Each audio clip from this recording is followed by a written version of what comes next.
Hello mga ka-idol! For today's video, susubukan ko lang to yung bagong kamera ko. In-order ko pala to sa Timo. Mga isang linggo siguro ito bago dumating sa amin. Simula nang nag-order ako. Kaya pagkadating ng deliver, sinubukan ko agad. Tinignan ko kung good quality. Okay naman siya, malinaw. Malinaw pa sa pangako mo, char. Joke lang, baka may magalit na naman sa akin. Mahuli na naman tayo ni Jinilin. Joke lang, sports lang tayo. Vlog lang ba? Ito na palang kuha ng kamera mga idol. Maganda naman siya. Malinaw. Kahit sobrang init ng araw. Kasi tanghaling tapat ng ginamit ko yan eh.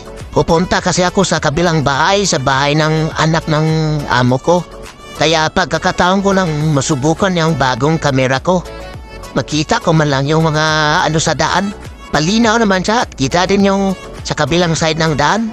Hindi katulad sa mga una kong video kasi yung gamit ko noon ay cellphone lang. Kaya ngayon may kamera na. Maganda talaga pag may sarili kang kamera pag gamit sa pagbablog. Pero sa cellphone din naman ako nag-edit ng mga video ko. Kahit pang voice over lang, okay na yan. Hindi man kailangan magtiya-tihaya kaya mag-tumbling-tumbling para makaraming views. Importante, organic yung video. At good quality. Di ba pre? Nakikinig ka pre? Si kumpare nanonood pero hindi nagla-like, okay lang yan. Laging nakasubaybay sa buhay ko. Tinitingnan baka umangat na ako. Bawal umangat sa buhay. Magagalit yung kapitbahay. Ay, buhay ng Pilipino. Bakit dito sa ibang bansa pag malaman ng mga tao dito na Pilipino ka, sasabihin nila good. Pero pagdating dyan sa Pilipinas, good ka lang pag may pira ka, pag wala ka, tsapwira ka. Pag may pira ka, marami kang kaibigan. Pag wala kang pira, iwan ko lang. Real talk. Pero okay lang yan mga ka-idol. Sanay na tayo dyan eh. Sanay naman tayo na walang pera. Pero ako, kahit wala akong pera, mga idol, marami din naman akong mga kaibigan. Mga kaibigan na hindi tumitingin sa estado ng buhay.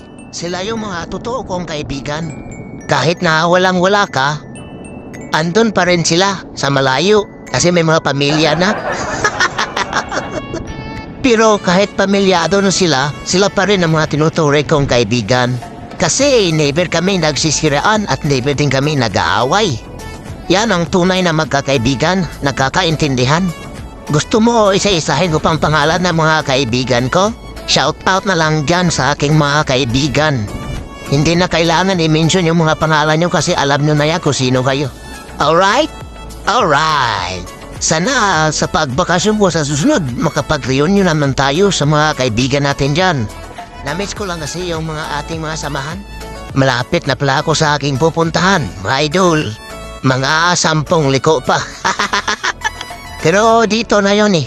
Kaso marami pang mga paliko-liko na daan. Bago ako makarating sa aking pupuntahan na bahay. Grabe mga idol, sobrang init dito ngayon sa Kuwait mga idol.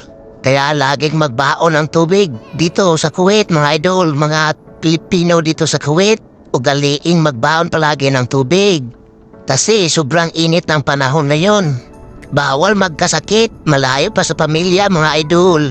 Malapit na pala ako mga idol, mga 5 liko na lang mga idol. Makakarating na ako sa aking pupuntahan mga idol.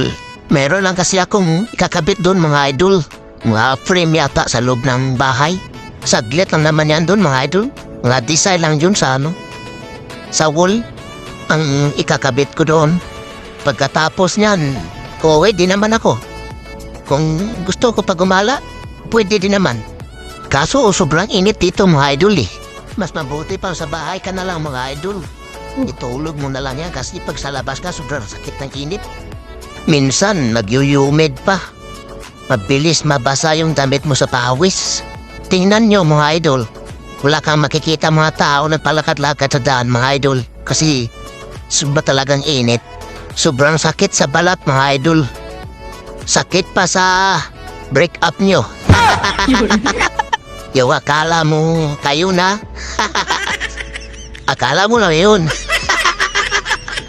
Maling akala pala. Hanggang dito na lang yung aking video mga idol. Sa susunod ulit mga idol kasi andito na ako sa bahay mga idol. Hindi naman pwede kasi itur ko kayo sa loob mga idol kasi magagalit yung may-ari mga idol. Hanggang dito na lang mga idol. Maraming salamat mga idol sa manunood natin dyan mga idol. Hindi ko inaasahan na makapag-vlog ako ulit mga idol eh. Babay na mga idol. Sa susunod ulit na vlog mga idol kasi andito na ako. See you!